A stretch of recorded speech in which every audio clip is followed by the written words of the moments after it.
Hello students, welcome to my channel.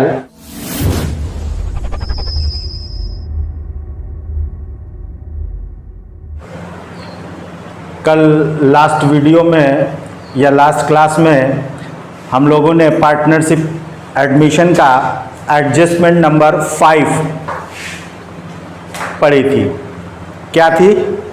Adjustment of old partners capital on the basis of new partners final capital. ठीक है, आज हम उसका practical question solve करके देख लेते हैं। इसके लिए आज हमने डीके गोयल का क्वेश्चन नंबर 80 लिया है। ठीक है, ये लॉन्ग का क्वेश्चन है। जैसा कि आप सभी जानते हैं कि हम लोग लॉन्ग के क्वेश्चंस में अगर लेजर अकाउंट्स प्रिपेयर करने हैं तो सबसे पहले क्या करते हैं, रिक्वायर्ड जितने भी लेजर अकाउंट्स हैं उनको ड्रा कर ले। कौन कौन से अकाउंट बनेंगे? एक तो रिवैल्यूएशन अकाउंट, ठीक है, ये अप्रॉक्सीमेटली 8 to 10 लाइंस में ड्रा कर लीजिए। रिवैल्यूएशन अकाउंट, रिवैल्यूएशन अकाउंट में हम असेट्स एंड लायबिलिटीज की वैल्यू में जो चेंज होता है उसकी एंट्री लेते हैं। ठीक है, दूसरा कौन सा अकाउंट प्रिपेयर करते हैं हम लोग? Partners capital account.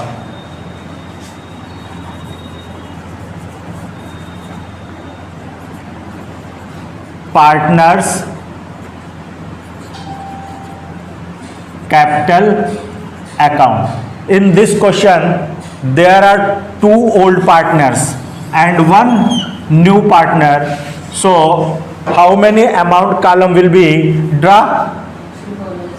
3 column, 2 old partners and 1 new partner. Partners name XYZ, X, Y and Z, X, Y and Z. Clear? Particulars.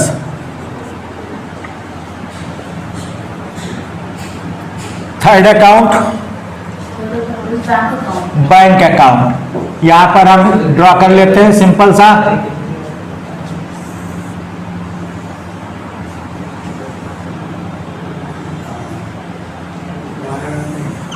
Bank account, amount, amount,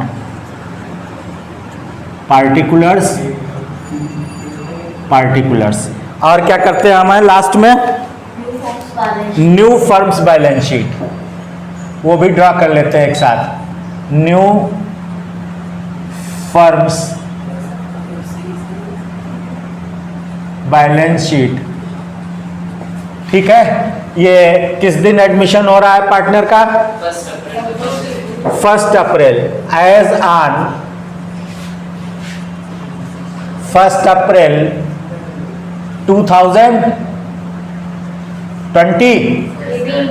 चलिए 20 कर दे रहे हैं। 1 अप्रैल 2020 बैलेंस शीट में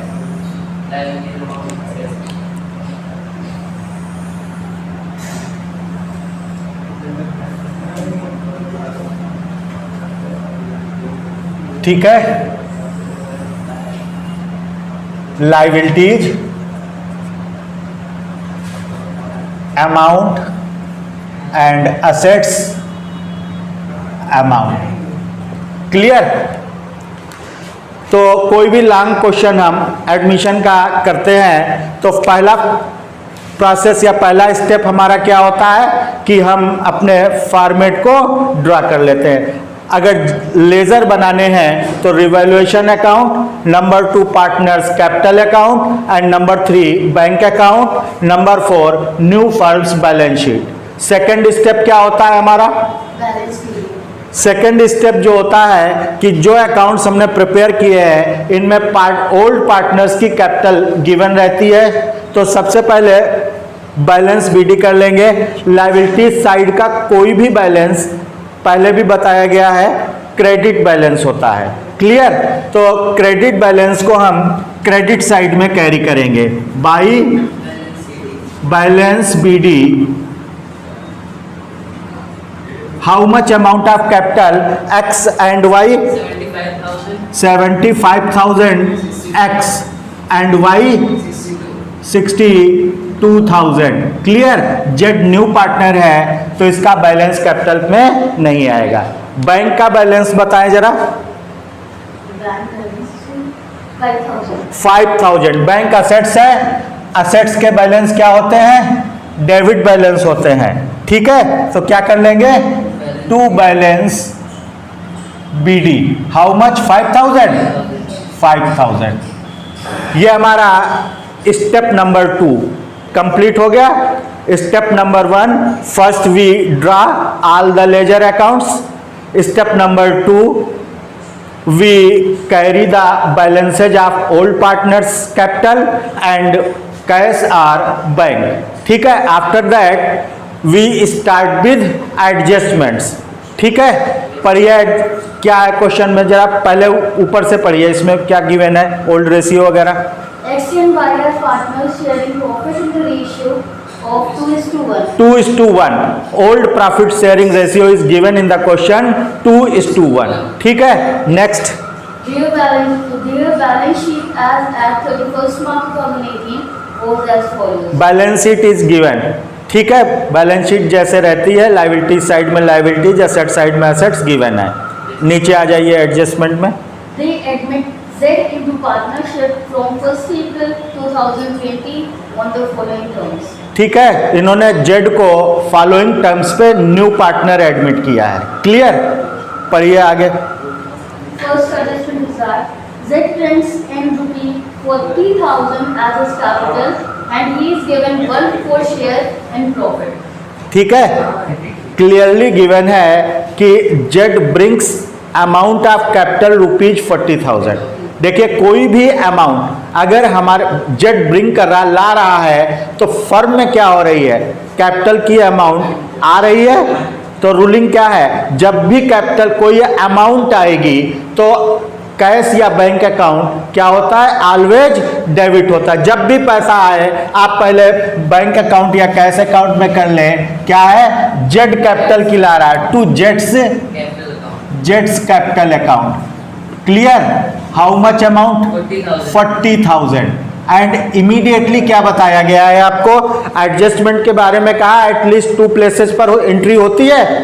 तो जेड्स कैपिटल कैश लाया है तो बैंक अकाउंट में हमने एंट्री कर ली, टू बैंक अकाउंट। इमीडिएट इसकी क्रॉस पोस्टिंग जेड के कैपिटल अकाउंट में कर देंगे। यहां पर क्या है? डेबिट है, तो क्रॉस पोस्टिंग कैपिटल अकाउंट में किधर जाएगी?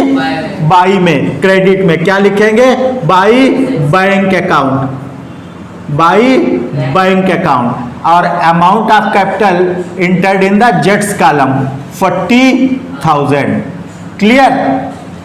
तो जब भी न्यू पार्टनर कैपिटल लाएगा हम पहले उसकी पोस्टिंग बैंक अकाउंट में कर लेंगे। कैश जब भी आएगी हमारे पास डेबिट में एंट्री करेंगे। पर्टिकुलर में रीजन लिखेंगे why cash comes in. Clear. तो जेड कैपिटल के लिए ला रहा है तो जेड्स कैपिटल अकाउंट डेबिट, जेड्स के कैपिटल अकाउंट को बैंक अकाउंट में डेबिट कर दिया। क्रॉस पोस्टिंग हमने कैपिटल अकाउंट में ले ली। ठीक है, और ये भी क्लियरली गिवन है कि उसे 1/4 शेयर दिया जाएगा। क्लियर। आगे पढ़िए। Second adjustment, Z brings in ₹15,000 for goodwill. ठीक है, क्लियरली सेकेंड एडजस्टमेंट क्या है? कैपिटल के बाद वो 15,000 गुडविल के लिए लाया। फिर अमाउंट आई है, अमाउंट जब भी आएगी रीजन कोई भी हो that will be entered in the bank account to premium for goodwill account. How much amount of goodwill? 15,000। Clear. कुछ चेंज है क्या? क्या बताया तो कि वो 40,000 कैपिटल के लिए लेकर आया है और उसको फ्यूचर प्रॉफिट जो होंगे फर्म के उसमें 1/4 शेयर गिवन होगा, दिया जाएगा। क्लियर। उस आफ्टर दैट वो 15,000 जो है कैश में गुडविल की अमाउंट ब्रिंग किया है। तो जब भी कोई कैश आएगी आपको बताया गया बैंक अकाउंट में एंट्री होगी, पहले आपने कर दी entry premium for goodwill account, ठीक है। उसके बाद क्या बताया गया, when a new partner brought his share of goodwill in cash then immediate that amount of goodwill will be distributed between the old partners, और वो भी किस रेशियो में, in their sacrificing ratio. In this question old profit ratio is given, new partner share 1/4. Is any instruction about sacrificing ratio or new ratio? Yes sir, old ratio is given. New ratio के बारे में कोई instruction question में given क्या?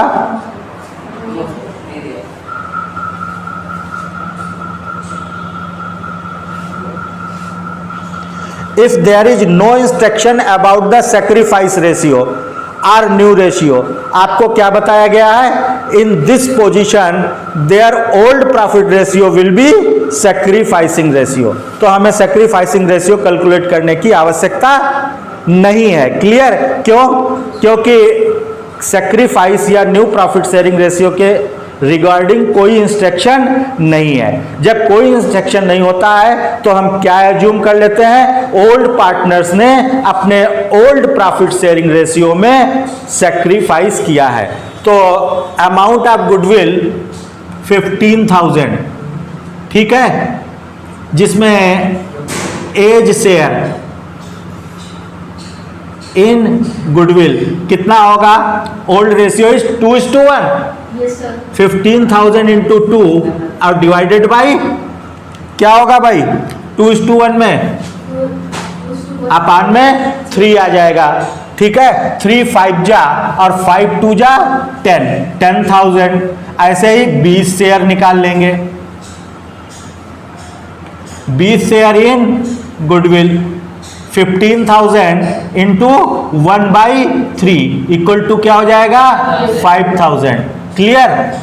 तो जब भी कोई पार्टनर, न्यू पार्टनर गुडविल की अमाउंट कैश में ब्रिंग करेगा, लाएगा, इमीडिएट एंट्री करने के बाद हम क्या करेंगे, उसे ओल्ड पार्टनर्स में उनके सैक्रिफाइसिंग रेशियो में डिस्ट्रीब्यूट कर देंगे। तो पार्टनर्स कैपिटल अकाउंट में भी इमीडिएट एंट्री कर दीजिए, क्या होगी, बाई प्रीमियम फॉर, हाँ, goodwill account, goodwill account. As share है 10,000 रुपीज, बी का 5,000 रुपीज, ठीक है। तो गुडविल की entry clear. If amount of goodwill brought in cash by the new partner then first we enter in the bank account and then immediate we distribute amount of goodwill between the old partners in their sacrificing ratio. Clear? Yes, sir. Next, Half of which is withdrawn by old partner. half of goodwill withdrawn by the old partner. देखिए, जब भी कोई amount withdraw होगी, चाहे हम rule cash पे लगा ले, बैंक पे लगा ले, रुपया जाएगा, या पार्टनर्स पे, पार्टनर्स पर्सनल अकाउंट होते हैं। पार्टनर्स अगर कोई अमाउंट विड्रॉ करेंगे तो पार्टनर्स क्या होंगे, रिसीवर होंगे या गिवर होंगे, रिसीवर होंगे।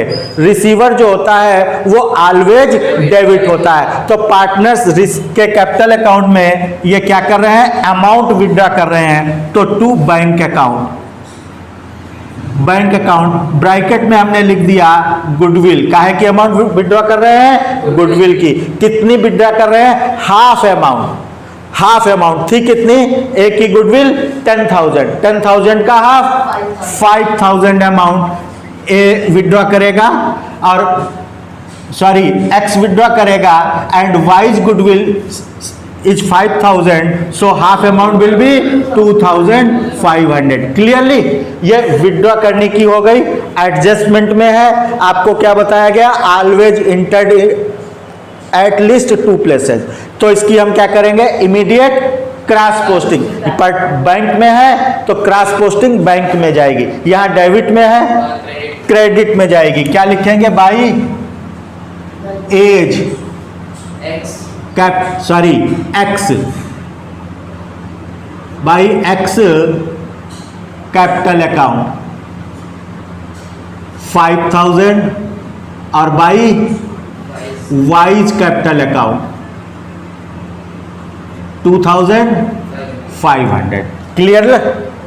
तो कैपिटल की एंट्री, गुडविल की एंट्री, गुडविल विड्रॉ करने की एंट्री, तीनों एंट्रीज हो गई। हम हमेशा ध्यान रखें कि जब भी एडजस्टमेंट करें एक साथ जहां कहीं पर भी उनकी एंट्री होनी है करते हुए चले। ऐसा ना करें कि एक एक अकाउंट प्रिपेयर करें फिर बाद में कहीं उसकी पोस्टिंग या एंट्री मिस हो जाए। Next adjustment, Investments are valued at rupees 10,000. X takes over investment at this value.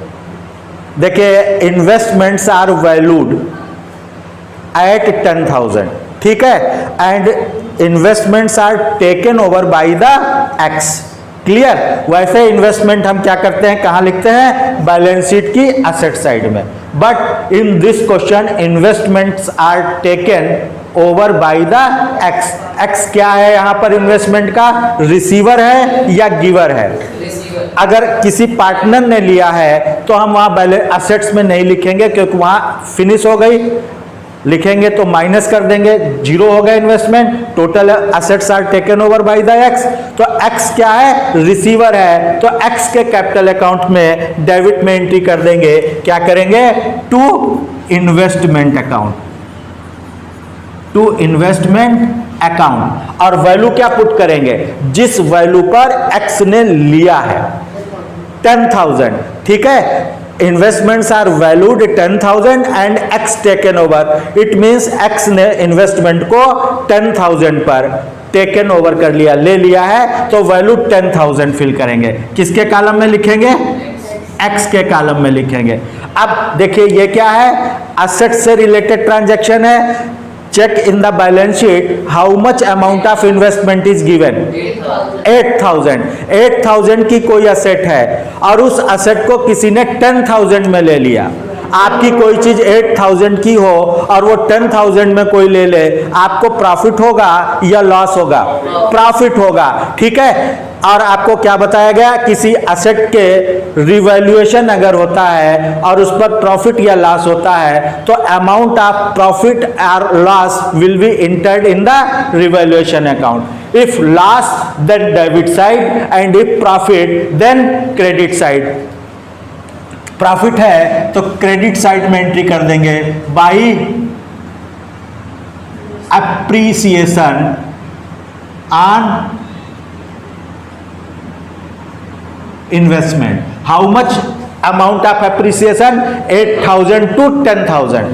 डिफरेंसिंग amount is always, differencing amount will be enter in the revaluation account. Clear? ये एडजस्टमेंट समझ में आ गई? Investment हमने assets में क्यों नहीं लिखे, because investments are taken over by the X. Clear? Next adjustment, Typewriter is to be depreciated by 20% and fixed asset by 10. typewriter is depreciated. Check how much amount of typewriter is given in the balance sheet. लिखिए balance sheet में typewriter 10,000, 5,000 इन inner column. जितना depreciate करने को कह रहा है, जैसे हम फाइनल अकाउंट्स में करते थे वैसे इसमें भी कर दें। Depreciation at the rate of क्या है, 10%। टाइपराइटर पर चेक करो 20%, 1,000 रुपीज माइनस करके कॉलम में ले लीजिए 4,000। ये क्या है, असेट का रिवैल्यूएशन हुआ, वैल्यू ऑफ असेट चेंज हुई। असेट की वैल्यू अगर रिड्यूस होती है, कम होती है, तो हमको प्रॉफिट होता है या लॉस होता है, लॉस होता है। कितना लॉस हुआ, 5,000 में 1,000 का लॉस हो गया। Loss amount will be entered in the revaluation account, loss will be entered in the debit side of revaluation account. तो depreciation on typewriter 1,000 rupees. Clear? Fixed assets पर भी डेप्रिसिएट करने को कह रहा है, how much amount of fixed assets? 1,37,000. Asset side में put करिए फिक्स्ड असेट्स कितना 1,37,000 minus depreciation how much 10%. It means 13,700 minus कर दीजिए 300 6 से 3 से 1 2 1,23,300. क्लियर? यहां पर भी क्या है असेट रिवैल्यूड हुई ड्यू टू रिवैल्यूएशन प्रॉफिट हुआ या लॉस हुआ? लॉस हुआ. Loss will be entered in the debit side of revaluation immediate. आप यही प्रोसेस रखें कभी भी आपका क्वेश्चन गलत नहीं होगा मिस्टेक नहीं होगी. ठीक है. Depreciation on fixed assets 13,700. Now next adjustment. An old customer whose account was written off as bad debts has promised to pay ₹1,000. देखिए एक ओल्ड कस्टमर है. कस्टमर्स को हम अकाउंट की लैंग्वेज में डेटर्स भी कहते हैं. उसके ऊपर जो अमाउंट ड्यू थी हमारी वो हमने क्या किया था as a bad debts write off कर दी थी. जब हम बैड डेब्ट्स के रूप में कोई अमाउंट राइट ऑफ कर देते हैं तो हमारी अमाउंट ऑफ डेटर्स जो होती है वो क्या होती है रिड्यूस हो जाती कम हो जाती. हमने डेटर्स से उतने डेटर्स हटा दिए माइनस कर दिए. क्यों? क्योंकि हमें एक्सपेक्टेशन है कि इनसे पैसा नहीं मिलना है. ठीक है. लेकिन अब क्या हुआ उनसे 1,000 रुपीज हमको मिलने की प्रोबेबिलिटी है संभावना है. तो अगर संभावना है तो हम क्या करें बढ़ा लें अपने कि नहीं? तो इंक्रीज कर लें. डेटर्स पर चेक करो कितने के डेटर्स गिवन है 15,000. डेप्टर्स 15,000 ऐड कितना प्लस होना है 1,000. ठीक है. टोटल कितना हो जाएगा 16,000. ठीक है. यहां पर भी एसेट की वैल्यू चेंज हुई. अगर चेंज हुई है तो ये रिवैल्यूएशन है. डेटर्स 15 के थे अब कितने के हो गए? तो 1,000 का प्रॉफिट हुआ. प्रॉफिट है तो दूसरी जगह कहां लिखेंगे रिवैल्यूएशन की क्रेडिट साइड में by appreciation on debtors 1,000 rupees. ठीक है. Next By breaking then our withdrawing cash, the capitals of X and Y are to be made proportionate to that of Z on their profit sharing. ठीक है. ये last adjustment है. ये adjustment क्या है कि जो X और Y की कैपिटल है उसको Z की कैपिटल के प्रोपोर्शनेट करना है. ये वही एडजस्टमेंट है जो कल आपको बताई गई थी कि adjustment of old partners capital on the basis of new partners final capital. Clear? तो कल आपको यह बताया गया था कि जब भी हमें ओल्ड पार्टनर्स की कैपिटल को एडजस्ट करना होगा तो सबसे पहले ये क्या करेंगे हम बाकी सारी अकाउंटिंग प्रोसेस को कंप्लीट कर लेंगे. उसके बाद इस एडजस्टमेंट को करना स्टार्ट करेंगे. तो अब इस एडजस्टमेंट को छोड़कर कोई और एडजस्टमेंट नहीं है. तो स्टेप नंबर 3 एडजस्टमेंट हमारा कंप्लीट. एडजस्टमेंट करने के बाद हम क्या करते हैं बैलेंस शीट की जो रिमेनिंग अमाउंट्स होती हैं उनकी एंट्री करते हैं. बैलेंस शीट में जरा लायबिलिटी साइड पढ़िए क्या है क्रेडिटर्स. क्रेडिटर्स की हमने अभी कोई एंट्री नहीं करी है तो क्रेडिटर्स को लायबिलिटी में कैरी कर दीजिए. Sundry creditors how much 25,000. Clear? Next reserve fund. देखिए रिजर्व फंड्स प्रॉफिट्स लॉस के बारे में आपको बताया गया है कि अगर कोई एक्यूमुलेटेड प्रॉफिट या लॉस है या रिजर्व है तो उसे हम ओल्ड पार्टनर्स में डिस्ट्रीब्यूट कर देते हैं। क्लियर? रिजर्व है, लायबिलिटी साइड में है, लायबिलिटी साइड में प्रॉफिट्स होते हैं तो कैपिटल अकाउंट की क्रेडिट साइड में बाई रिजर्व फंड। कितना है रिजर्व फंड की अमाउंट? 18,000। ठीक है, A's share in reserve fund 18,000 into 2/3 12,000। B's share 18,000 into 1/3 equal to 6,000। Clear? तो in as in place of A B X and Y are partner, so in x column 12,000 and y's column 6,000। ठीक है, तो reserve and surplus जब भी होगा, amount of reserve and surplus जो भी होगी वो क्या करेंगे, ओल्ड पार्टनर्स में उनके ओल्ड प्रॉफिट शेयरिंग रेशियो में डिस्ट्रीब्यूट कर देंगे। Clear? Next, liability side complete हो गई। Now asset side, stock carry कर लीजिए एसेट्स में 10,000। फिर इज एनी अदर अमाउंट? नहीं है। ठीक है, अब हमारा स्टेप नंबर 4 भी कंप्लीट हो गया। क्या? जो रिमेनिंग आइटम्स थे हमारे बैलेंस शीट के उनको भी हमने एप्रोप्रिएट अकाउंटिंग कर ली। अब हमें क्या करना है, कैपिटल अकाउंट को एडजस्टमेंट करने के लिए पहले अपने रिवैल्यूएशन अकाउंट को फाइनल कर लें और रिवैल्यूएशन अकाउंट के प्रॉफिट एंड लॉस को कैपिटल में ट्रांसफर कर लें।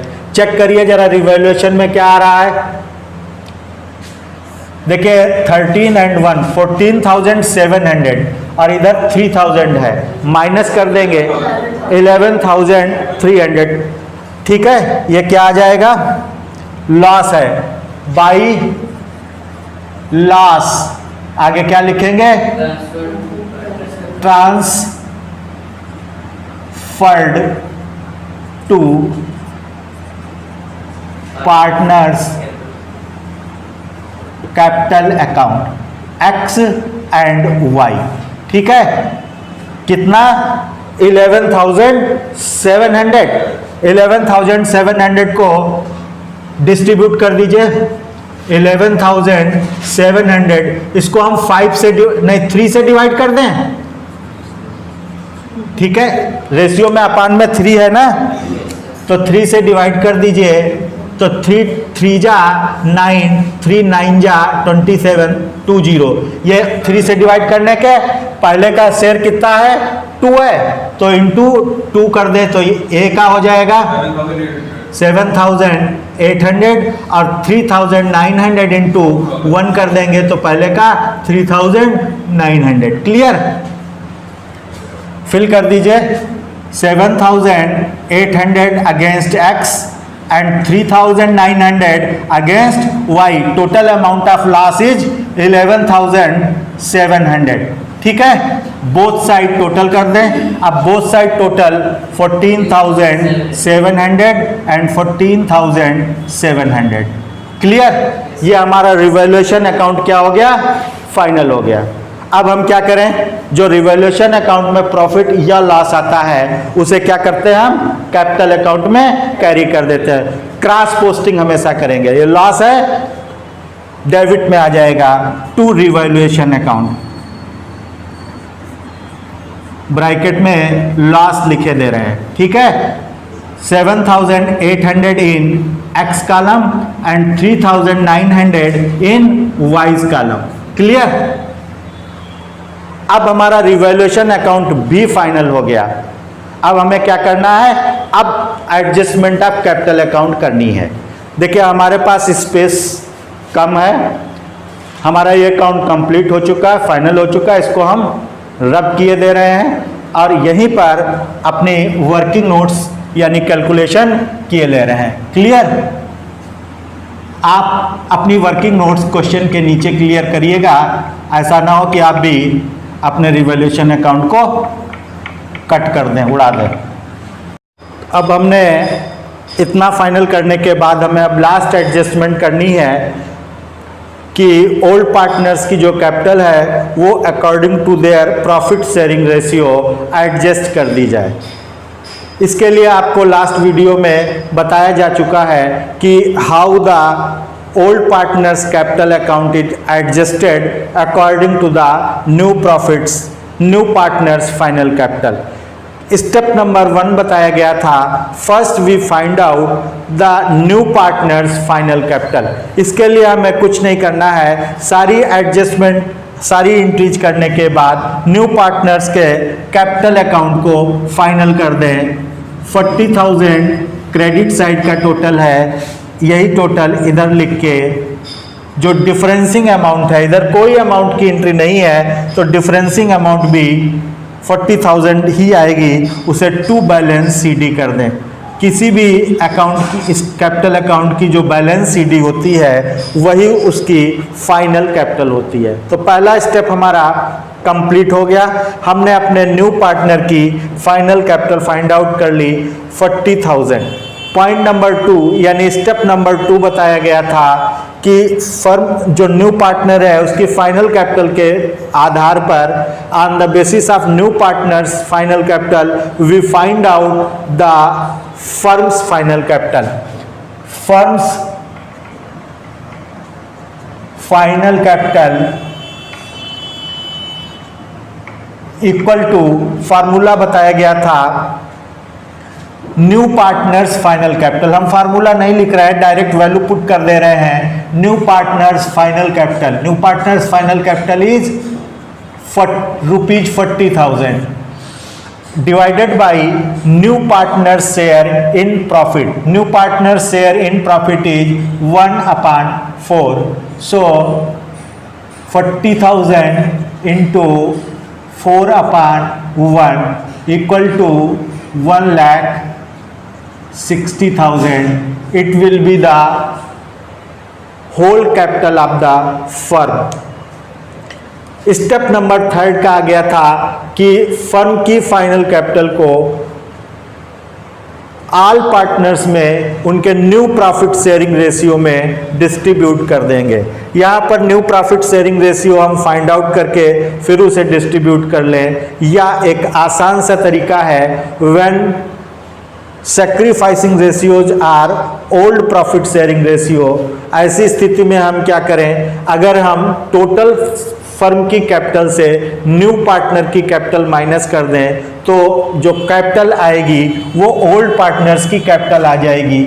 माइनस कर दीजिए इसमें से जेट्स फाइनल कैपिटल, ये हमें ऑलरेडी पता है 40,000, तो हम इसमें से माइनस कर दे रहे हैं 40,000। अगर हम फर्म की कैपिटल से न्यू पार्टनर की कैपिटल माइनस कर देंगे तो जो रिमेनिंग अमाउंट ऑफ कैपिटल होगी वो किसकी होगी, old partners final capital. Old partners means X and Y की फाइनल कैपिटल है, इसे हम ओल्ड पार्टनर्स में उनके ओल्ड रेशियो में डिस्ट्रीब्यूट कर दें। ओल्ड रेशियो में डिस्ट्रीब्यूट करने के बाद X share in final capital equal to 1,20,000 into 2/3, 3 4 जा 4 2 जा total 80,000। Same Y share in final capital equal to 1,20,000 into 1/3, 40,000। ये स्टेप नंबर 3 हमारा कंप्लीट हो गया। हमने ओल्ड पार्टनर्स की फाइनल कैपिटल फाइंड आउट कर ली।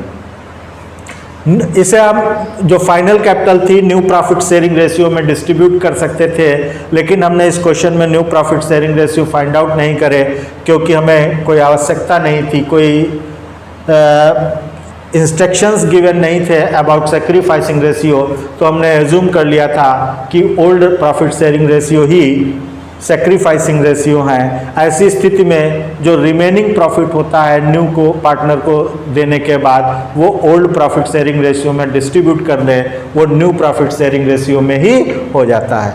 जो फाइनल बैलेंस आए हैं इन्हें हम पार्टनर्स की कैपिटल अकाउंट में फिल कर दें। बैलेंस सीडी में लिख दें एक्स में 80,000 और वाई की फाइनल कैपिटल 40,000। ठीक है, फाइनल कैपिटल लिखने के बाद चूंकि हमने बैलेंस सीडी में वैसे डिफरेंसिंग अमाउंट लिखते हैं, यहाँ पर हमने डिफरेंसिंग अमाउंट ना लिख के अमाउंट कैलकुलेट करके लिख दी है, तो फाइनल टोटल जो है बोथ साइड इक्वल नहीं होंगे। जो डिफरेंसिंग अमाउंट आएगी वो डेफिसिट ऑफ कैपिटल या एक्सेस अमाउंट ऑफ कैपिटल होगी। ठीक है, इसके लिए हम बोथ साइड टोटल करके डिफरेंसिंग अमाउंट फाइंड आउट कर ले, देखें कि किसकी एक्सेस है या किसकी शार्ट है। अगर एक्स्ट्रा कैपिटल है तो वो अपनी कैपिटल विड्रॉ कर लेगा, और अगर डेफिसिट ऑफ कैपिटल है तो अमाउंट को लेकर आएगा। सबसे पहले हम एक्स के कैपिटल को चेक कर लेते हैं। एक्स के डेबिट साइड का टोटल 5, 10, 15 और 7, 22,000 और 81,02,800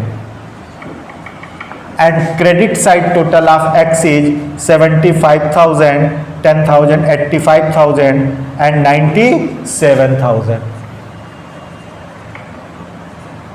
क्रेडिट साइड का टोटल है।